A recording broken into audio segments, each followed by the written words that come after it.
Hello and welcome to video 2.1 of the Qualtrics tutorial series. I got to looking at the time on the last video and saw it was running over 10 minutes, and that might run me past my 100 megabyte file size to upload to Canvas.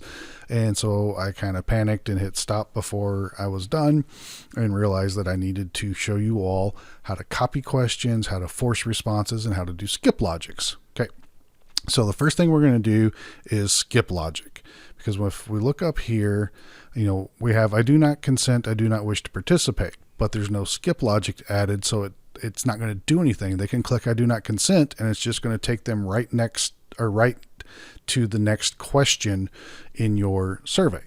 So let's click in here, and we're going to go over here to the right hand side and down to actions and click on add skip logic.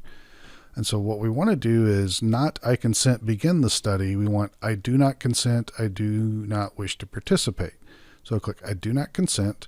If that is selected, you want to skip to the end of the survey, because if they don't consent, they don't need to answer the questions. So we just go over here and click done. Okay. If you have another question in your survey that you need them to say, for instance, you were asking questions about males and females, and if they were pregnant, then the next set of 2 or 3 questions didn't apply to them.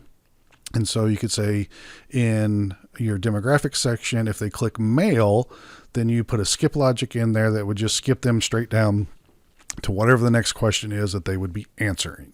All right. And so you have to have all your questions already set up before you do your skip logic, or the question that you want it to skip to won't be an option for you to add to it. All right, so we have that. We also need to make sure that they have forced response. So that's what this little asterisk over here says. This question has validation.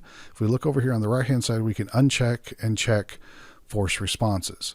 And so we can make them force their response so that we don't lose any data. And darn near every question, except for maybe your demographics, you want to force them to respond, because then they can't go forward if they don't respond to that question. Like for instance, the perceived stress scale, if they don't answer all 10 questions, you can't use their data. And so let's jump in here and start talking about how we can add a question without having to retype everything every time. So we already have this question set up. I got it selected as a force response. We don't have to worry about skip logics because those don't matter, but we do need to add another question, but I don't want to type it all over again. So what I can do is come over here and click copy question, and it puts the same thing in there.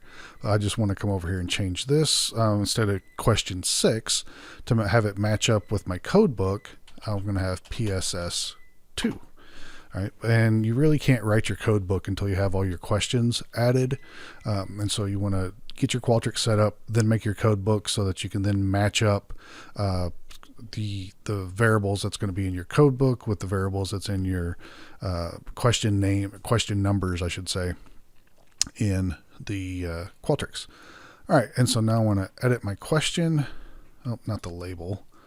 I want to edit the question itself. So it says here, in the last month, how often you become upset because of something that happened unexpectedly? Well, it's the same thing as question 1, but what I want is question 2. And it says in the last month, how often, I realize I just forgot a comma. So I need to make sure I put a comma in here. In the last month, comma, how often have you become, or how often have you felt? So how often have you felt that you were unable to control important things in your life? Period. And delete.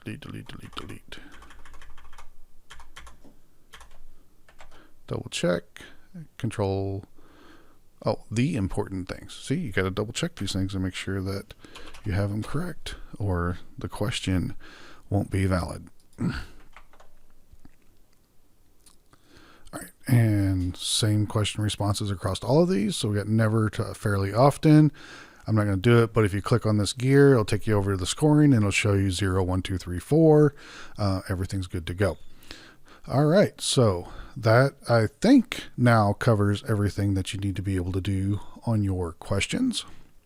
So you copy them, then you can just edit the text, how to do forced responses, how to do skip logics, and then what I normally recommend is you just do everything on one. After this first block is done, you want them to be informed consent before they can see the questions, and so you'll do a new block and then just run all your questions from here.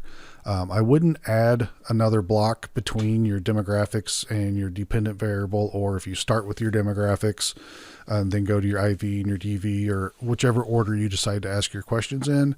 I wouldn't add a new block because then it's going to make them move to another screen. Most people are going to be answering these on their cell phones or their tablets, and you want them to be able to just do a single scroll all the way down. And we'll see more about that when we do the next video on how to preview, publish, and distribute your questionnaires. All right, so that's it for how to do your questions, and stay tuned for the next video and we'll get your surveys distributed.